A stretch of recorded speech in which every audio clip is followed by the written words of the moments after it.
মুহূর্তে যে খবর পাওয়া যাচ্ছে, রাজ্য নির্বাচন কমিশন সংঘাতে নতুন সংযোজন। রাজ্যের দেওয়া নামে আপত্তি জাতীয় নির্বাচন কমিশনের। রাজ্যের থেকে 3 জন করে নামের তালিকা চেয়েছিল জাতীয় নির্বাচন কমিশন।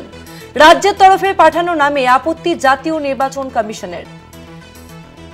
রাজ্যের তরফে যে নাম পাঠানো হয়েছে তাতে আপত্তি জাতীয় নির্বাচন কমিশনের। রাজ্য ও নির্বাচন কমিশন সংঘাতে নতুন সংযোজন। রাজ্যের দেওয়া নামে আপত্তি জাতীয় নির্বাচন কমিশনের। রাজ্যের থেকে 3 জন করে নামের তালিকা চেয়েছিল জাতীয় নির্বাচন কমিশন।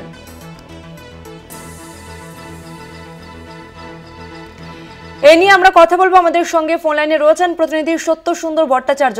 সত্য সুন্দর, তোমার কাছে কি তথ্য রয়েছে?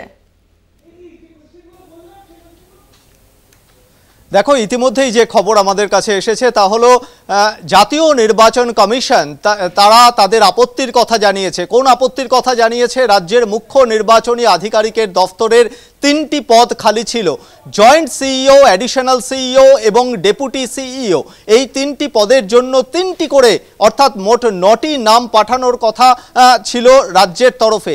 রাজ্যের তরফে সেই 3টি করে অর্থাৎ 3টি যে প্যানেল, সেই 3টি প্যানেলে 3 জন করে নামের তালিকা জাতীয় নির্বাচন কমিশনে পাঠিয়েছিল। কিন্তু জাতীয় নির্বাচন কমিশনের তরফে যেটা জানা যাচ্ছে যে রাজ্যের তরফে পাঠানো এই 3টি নামের তালিকাকে সম্পূর্ণ নাকচ করে দিয়েছে বা তারা আপত্তি জানিয়েছে। এই 3টে নাম বলা যেতে পারে নতুন করে রাজ্য সরকার এবং সেই সঙ্গে জাতীয় নির্বাচন কমিশনের মধ্যে একটা সংঘাতের বাতাবরণ তৈরি হয়েছে। তুমি জানো যে এর আগেই মুখ্য সচিবকে চিঠি দেওয়া হয়েছিল ভোটার তালিকায় কারচুপির অভিযোগে। ইতিমধ্যেই যে 4 জন ইআরওকে সাসপেন্ড করার নির্দেশ দেওয়া হয়েছে এবং তাদের বিরুদ্ধে এফআইআর করার নির্দেশ দিয়ে চিঠি দেওয়া হয়েছে রাজ্যের মুখ্য সচিবকে।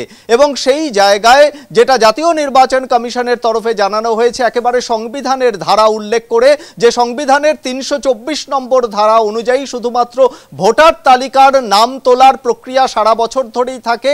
শুধু তাই নয়, এই ইআরও যারা কাজ করছেন তারা কিন্তু সম্পূর্ণভাবেই যখন ভোটার তালিকার সংযোজন বা পরিমার্জনের কাজ করেন তখন কিন্তু তারা জাতীয় নির্বাচন কমিশনের অধীনেই কাজ করেন। এই জায়গায় যখন মুখ্য সচিবকে চিঠি দেওয়া হয়েছে এবং তার একটা সংঘাতের বাতাবরণ ছিল, তখন নতুন করে একটা আরও মাত্রা যোগ হলো যে রাজ্যের মুখ্য নির্বাচনী আধিকারিকের দফতর অর্থাৎ সিইও দফতরে অ্যাডিশনাল সিইও, জয়েন্ট সিইও এবং ডেপুটি সিইও, এই 3টি পদ খালি ছিল। আগামী 2026-এর বিধানসভা নির্বাচনের আগে এই 3টি পদ পূরণ করার বিষয়ে কিন্তু জাতীয় নির্বাচন কমিশন রাজ্যের তরফ থেকেই তাদের যে টেকনিক্যাল যে বিষয় তাতে হলো রাজ্যের থেকেই কিন্তু নাম পাঠানো, এটাই কিন্তু দস্তুর। যদিও রাজ্যের তরফ থেকে যে 3টি নাম, যে 3টি প্যানেল পাঠানো হয়েছে অর্থাৎ প্রতিটি প্যানেলে 3টি করে নাম পাঠানো হয়, সেই প্যানেল কিন্তু ক্যান্সেল করেছে বা সেই যে 3টি নাম পাঠানো হয়েছে 3টি প্যানেলের সেটিকে নাকচ করেছে জাতীয় নির্বাচন কমিশন। খুব স্বাভাবিকভাবেই বলা যেতে পারে এটা নতুন করে রাজ্য প্রশাসন এবং সেই সঙ্গে জাতীয় নির্বাচন কমিশনের মধ্যে নতুন করে একটা সংঘাতের বাতাবরণ তৈরি করলো।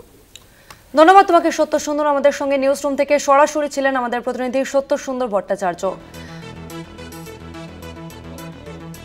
আর একবার জানিয়ে রাখবো, রাজ্য নির্বাচন কমিশন সংঘাতে নতুন সংযোজন। রাজ্যের দেওয়া নামে আপত্তি জাতীয় নির্বাচন কমিশনের। রাজ্যের থেকে 3 জন করে নামের তালিকা চেয়েছিল জাতীয় নির্বাচন কমিশন। রাজ্যের তরফে পাঠানো নামে আপত্তি জাতীয় নির্বাচন কমিশনের।